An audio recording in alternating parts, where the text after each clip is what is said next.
இப்போது நீங்கள் கேட்கவிருப்பது ஜூனியர் விகடனில் வெளியாகும் பா. திருமாவேலனின் பெரியோர்களே தாய்மார்களே தொடரின் பகுதி 12. பெரியோர்களே தாய்மார்களே.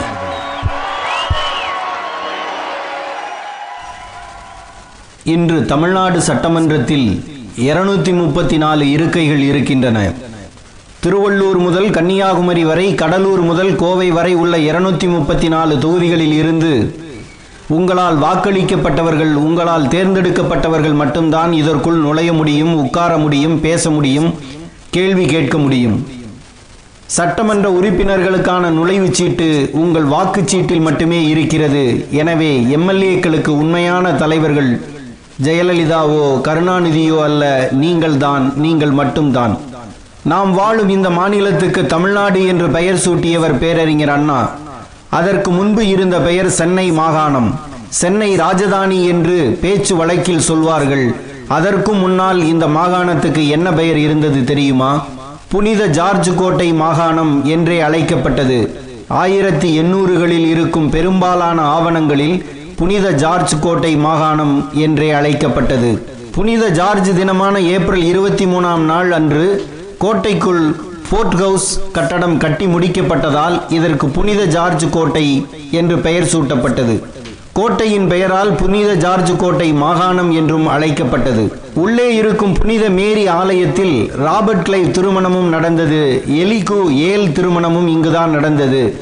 இவரது காலத்தில் தான் தேக்கு மரத்தாலான கோட்டை கொடிமரத்தில் யூனியன் ஜாக் கொடி பறக்க விடப்பட்டது. ஆரம்பத்தில் பிரான்சிஸ் டே கட்டிய ஃபோர்ட் ஹவுஸ் பின்பு இடிக்கப்பட்டது. இப்போது தலைமைச் செயலகம் அமைந்திருக்கும் வளாகத்தின் நடுவே பெரிய அடுக்குமாடி கட்டடம் கட்டப்பட்டது. இதுதான் அன்றைய ஆளுநர்களின் அலுவலகமும் வீடும். ஆங்கிலேயர்கள் முதலில் கல்கத்தாவை தலைமையகமாக கொண்டு ஆண்டார்கள். அதன் பிறகு டெல்லிக்கு போனார்கள் என்ற வரலாறு தவறானது. 1700 முதல் 3/4 நூற்றாண்டு காலம் இந்த புனித ஜார்ஜ் கோட்டையே இந்தியாவில் ஆங்கிலேயருக்கு தலைமை இடமாக விளங்கியது. அதன் பிறகுதான் கல்கத்தா தலைநகர் ஆனது. எனவே இந்த கோட்டையே அதிகாரத்தின் சின்னமாக கட்ட நினைத்தார்கள், கட்டவும் செய்தார்கள். 1910 சட்டமன்ற மண்டபம் கட்டப்பட்டது. இந்த மண்டபத்தை எதை வைத்து கட்டலாம் என்ற யோசனையே பல மாதங்கள் நடந்தது. அப்போது பிரிட்டிஷாரின் பொக்கிஷத்தில் கருப்பு படிகத்தாலான 32 தூண்கள் பல ஆண்டுகளாக பாதுகாப்பாக இருந்தன. அந்த 32 தூண்களுக்கு வரலாற்று முக்கியத்துவம் உண்டு. பிரெஞ்சுக்காரர்கள் முன்பு இந்த கோட்டையை தாக்கிய போது இந்த 32 தூண்களையும் களவாடி புதுச்சேரிக்கு கொண்டு போய் பதுக்கி விட்டார்கள். பின்னர் அவர்கள் மீது போர் தொடுத்த பிரிட்டிஷார் இந்த தூண்களை பறித்து சென்னைக்கு எடுத்து வந்தார்கள்.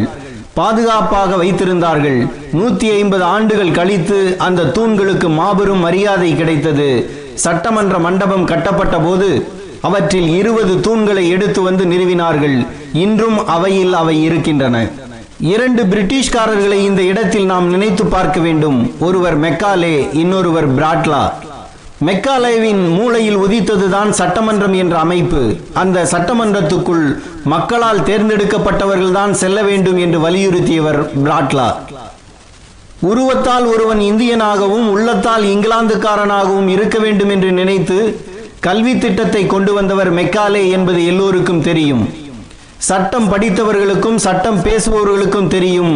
மெக்காலே தொகுத்ததுதான் இந்திய தண்டனை சட்டம் என்பதுவும். இவை இரண்டுக்கும் இணையாக இன்னொரு பெருமையும் மெக்காலேவுக்கு உண்டு. அதுதான் அவர் சிந்தனையில் உருவாக்க நினைத்த சட்டமன்றம். கவர்னர் ஜெனரலின் நிர்வாக சபையில் 4வதாக சட்ட அறிஞர் ஒருவர் இருக்கலாம் என்ற தீர்மானத்தின்படி கவர்னர் ஜெனரலாக பெண்டிங் இருந்தபோது சட்ட அறிஞராக மெக்காலே உள்ளே வந்தார். 1833ஆம் ஆண்டுக்கான இந்திய பட்டய சட்டம் காமன் சபையில் ஆய்வுக்கு எடுத்துக் கொள்ளப்பட்ட போது மெக்காலே பேசிய பேச்சே இன்றைய இந்திய சட்டமன்றங்களுக்கான அடித்தளம். நம்மில் யாரும் எவ்வளவு பெரிய ஜனநாயகவாதியாக இருந்தாலும் இந்தியருக்கு பிரதிநிதித்துவ அரசாங்கம் கொடுக்கப்பட வேண்டும் என்று சொல்லவில்லை. இந்தியாவில் இப்போது பிரதிநிதித்துவ அமைப்பு இல்லை. எனவே அவர்களுக்கு ஒரு நல்ல அரசியல் அமைப்பை உருவாக்கி தர வேண்டும் என்று வலியுறுத்தினார் மெக்காலே. அவரை இப்படி பேச வைத்தவர் இந்திய வரலாற்றை எழுதிய ஜேம்ஸ் மில். மக்களால் தேர்ந்தெடுக்கப்பட்ட பிரதிநிதித்துவ சட்டமன்றங்களின் வாயிலாகத்தான் கொடுங்கோல் ஆட்சியின் ஆபத்தில் இருந்து மக்கள் விடுபட்டு மகிழ்ச்சியான வாழ்வினை பெறுவார்கள் என்றும், சுதந்திரமான அரசாங்கத்தை தராவிட்டாலும் ஒரு நல்லாட்சியையாவது கொடுக்க வேண்டும் என்றும் பிரிட்டிஷாரின் மனச்சாட்சியை தட்டி எழுப்பியவர் ஜேம்ஸ் மில். முதலில் திறக்கப்பட்டது மெக்காலேவின் மனசாட்சி. சட்டமன்ற கனவுகளை நிறைவேற்றுவதற்காக பிரிட்டிஷ் மன்னரின் தூதுவராக மெக்காலே இந்தியாவுக்கு அனுப்பப்பட்டார். 1834 ஆண்டு ஜூன் 10ஆம் நாள் சென்னை கடற்கரையில் வந்து இறங்கினார் மெக்காலே. ஜூன் 25ஆம் நாள் சென்னை மாகாண அரசு பிறந்துவிட்டது. அன்றைய தினம் வெளியான சென்னை அரசிதழில் சென்னை மாகாண அரசுடன் பம்பாய் மாகாண அரசும் அமைக்கப்பட்டு இருப்பதாக கவர்னர் ஜெனரலின் அதிகாரப்பூர்வ அறிக்கை வெளியானது. அதாவது அரசு, அரசமைப்பு, சட்டம், சட்டமன்றம் ஆகிய 4 கட்டமைப்புக்கும் கால்கோல் விழா நடத்தினார் மெக்காலே. அடுத்த காயை பிராட்லா நகர்த்தினார்.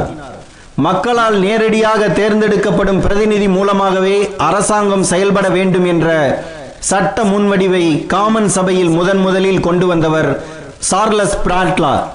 உலக புகழ்பெற்ற நாத்தியவாதிகளில் குறிப்பிடத்தக்கவர் பிராட்லா.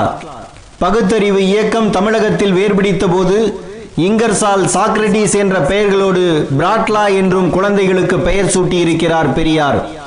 மறைந்த பத்திரிகையாளர் காரைக்குடி சாக்ரட்டிஸின் சகோதரர் பெயர் பிராட்லா. இப்படி பலருக்கும் பிராட்லா என்ற பெயர் வைக்கப்பட்டது. சார்லஸ் பிராட்லா கடவுளின் பெயரால் பதவி பிரமாணம் எடுத்துக்கொள்ள மறுத்து உளமாற உறுதி கூறிக்கொள்கிறேன் என்று முதலில் சொன்னவர். இதனை காமன் சபை ஏற்கவில்லை.